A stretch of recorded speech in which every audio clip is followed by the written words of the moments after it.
What's going on, guys? Nick here, and today is the day that the car gets tuned with the all the aftermarket parts that we just did. As you guys can see, the car is right here. The hood's closed on it. We're waiting for the tow truck to come and then get this car out of the way here. And once it throws up on the tow truck, I think it's currently 9:45. We have to be on the road by at least 10:30 to get there at a decent time. My appointment's at 12. But here, I'll pop the hood and show you guys what's been going on. I've been fighting like gas leaks with those injectors because they didn't have enough lube on them and they ended up starting to piss out fluid. So let me pop the hood for you. You guys can see it. It's the car in all its glory. The rails and injectors, no leaks on either of them. Supercharger's on, manifold's on, and yeah, we're just waiting for the tow truck so that we can get the car down there and get tuned. Alright guys, we had a problem with the tow truck. The tow truck was a little bit late. It's on its way now, and I think it's 11:24. So I called MotoEast, and they gave me till 2 o'clock to get the car there. So hopefully when the tow truck gets here, it's probably about 15 minutes away. We'll get the car loaded up real quick, and then we'll head down to MotoEast to get the tune on it so that we can have a car. Because if this doesn't get tuned today, I'm not going to have a car for like 2 months. So let's hope and pray here.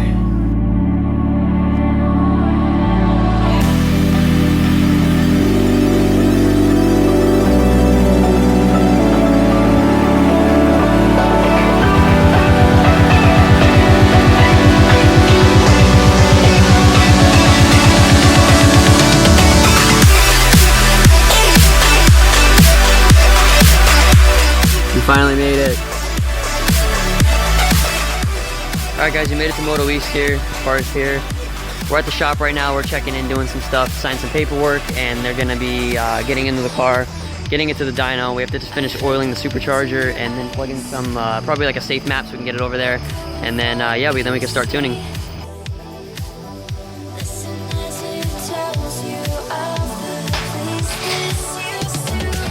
Alright guys, she's on the dyno, strapped down, ready to go. Mike's on his way over. Jason strapped it down. He's a really awesome dude. This is the front, so you guys can see it. When they first started the car, it actually knocked quite a bit, and we all didn't know what was going on with it. And I'm pretty sure just because it was sitting and the base map was on it, and the car just didn't want to be running with the supercharger on it just yet. So it was kind of knocking a little bit, but it went away after the car ran. So that's all good. And since Mike's on his way over, it has a base map on it. I drove it over on it, and let me tell you, the base map is not what you want to be driving on. It was the car liked to stall out all the time, and the throttle response is pretty laggy. So, but Mike's on his way over. We're gonna do some dyno runs, and hopefully we get some good numbers for you.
Alright guys, it's been some time since that last part of that video was filmed, and I'm going to talk about a lot with what happened.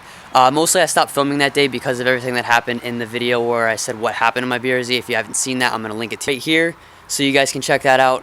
I'm going to go over a lot of what happened in a basic, general kind of way of what happened with the car when I got it tuned and what happened afterwards. So I'm going to go into that right now. As you guys can see, the car is all good now. And I did, if you guys notice, I added that red striping back to the front, and I did it on the bottom as well.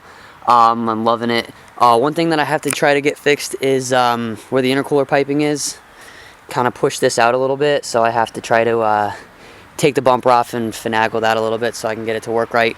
But anyway, on to what this video is about. As you guys can see, the car did anywhere between 243 to 247 wheel horsepower, and I'm going to explain those numbers to you in a second. Those were done in 4th gear pulls, which 5th gear pulls is the 1-to-1 ratio on the car, and a 5th gear pull is going to give you the most accurate reading, which is going to be a little bit higher than that. It's usually anywhere between like 7-8 horsepower from what MotoEast was saying. So if the car is running 243 to 247, there was another pull that they did, it was like 245, so anywhere around there. They said add 7-8 horsepower. I'm just going to call it 250 wheel horsepower, and the torque is right around 200. So I'm pretty happy with those numbers. They did say that those numbers were not low, but they were lower than others, mostly because my motor would not allow for more timing. They said some motors like more timing, some motors don't, and mine was one of the ones that liked a little bit less. But I'd rather have a car that runs good and safe rather than one that has like another 20 horsepower more than another one. But yeah, guys, right here the car is boosted, and I've been loving it. We're gonna do a couple pulls in it coming up, and it's a little dirty, not gonna lie. I've been working a lot, so the car's a little bit dirty. Also in the dyno video, if you guys do notice, I kind of tried to edit it out a little bit, but there was smoke coming from the engine bay. And if you guys watched the video where I explained why the car was smoking and squeaking and all kinds of stuff, that was because the supercharger was leaking and the oil from the supercharger was dripping onto the exhaust and burning off the exhaust. So that's the basic explanation of why there was smoke coming out of the engine bay. The car does not do that anymore because that issue was fixed. I'll actually pop the hood for you guys so I can show you. If you guys didn't watch the other video, I'll show you where the oil was leaking from and how it was leaking right down on to the exhaust. So there's a bolt here and a bolt here, and the exhaust sits right underneath it, so it was leaking right down into it, and that's why there was smoke coming from the engine bay. Alright guys, so now with the supercharger, we're working with right around 250 wheel horsepower and 200 pound-feet of torque to the wheels, which a lot of people don't talk about torque, but torque is pretty important when it comes to speed and acceleration. So it makes 200 pound-feet of torque to the wheel, and it is a, if you don't know, Jackson Racing supercharger. It's an 8 pounds of boost. It's their low boost pulley, and it's on 93 octane. So we're gonna go to Mexico, and we're gonna do a couple pulls here just to show you guys what the car sounds like, how it pulls, and how it feels. It's definitely a huge improvement over what it was when the car was when it was stock and when it had the header and the tune.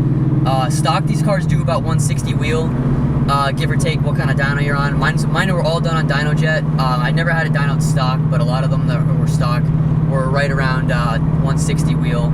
After the header and the tune, I was bumped up to 188 wheel horsepower, and I drove it around like that for a while. So now that it's 250 wheel, that's the biggest jump that the car has had in power. And honestly, for 8 pounds of boost on a 2.0 4-cylinder, and it's making 250 wheel, that's not bad at all. At the crank, you're probably looking right around 295. If my math is correct, it should be right around 295 at the crank, and it weighs 2,800 pounds with everything on it. 86, bro. Word. Alright, so since this supercharger is centrifugal and it's not root style, the bottom end does feel a lot better than what the car was stock. But I believe compared to a root style, doesn't going to give you as much bottom end as if you had a root style or like a twin screw style supercharger. Either way, but this kind of feels like your boost starts hitting maybe right around 3,000, where you start getting like a lower amount of boost. And since a boost builds with RPM,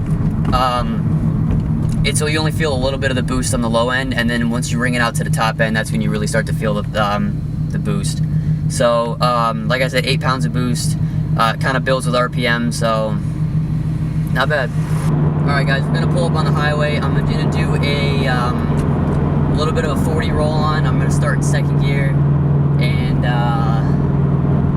yeah, let's do it.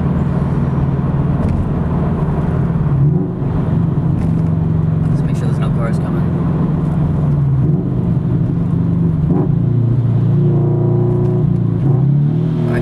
gear, 40 miles an hour, go.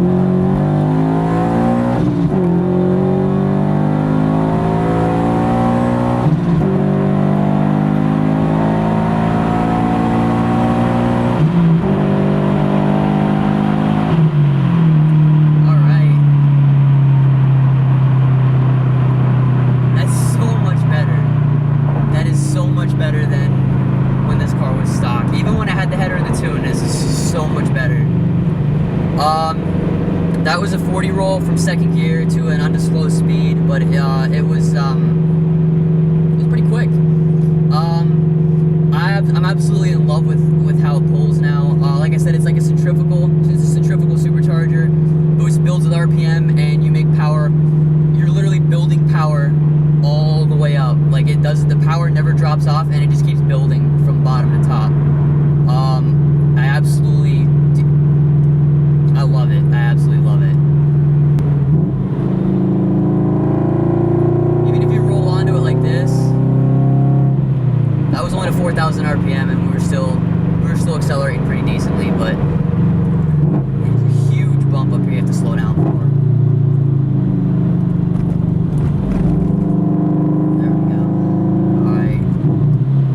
Third gear from 4 grand.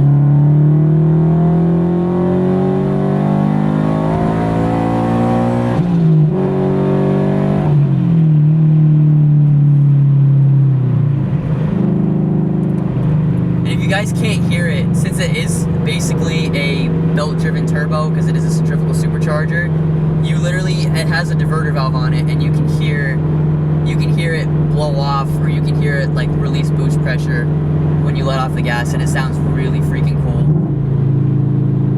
I'm gonna get off the highway here. I want to throw a huge shout out to Mike from MotoEast Tuning and all the other guys there, Phil and Jason, all those guys. I want to thank them so much for hooking me up with an awesome tune on this car. I also want to thank Ayers Towing. They were the ones that towed the car down to MotoEast for me. And there's no one coming. I think we'll do a first gear pull here. We'll do a first gear from 20 miles an hour. And go. Just 1 second. Damn. And even with that extra power, I think this is because it doesn't make a lot of torque down low still. If you gun it in first, it just dead hooks. When you crack second gear and shift into second, it'll spin occasionally, but most of the time it'll pretty much dead hook like that. It only spun a little bit into second, but it's definitely well improved over what it was. I absolutely love and recommend this supercharger kit.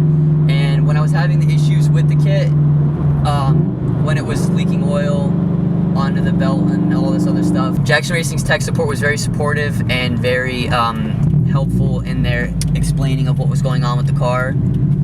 And again, huge shout out to them for helping me out.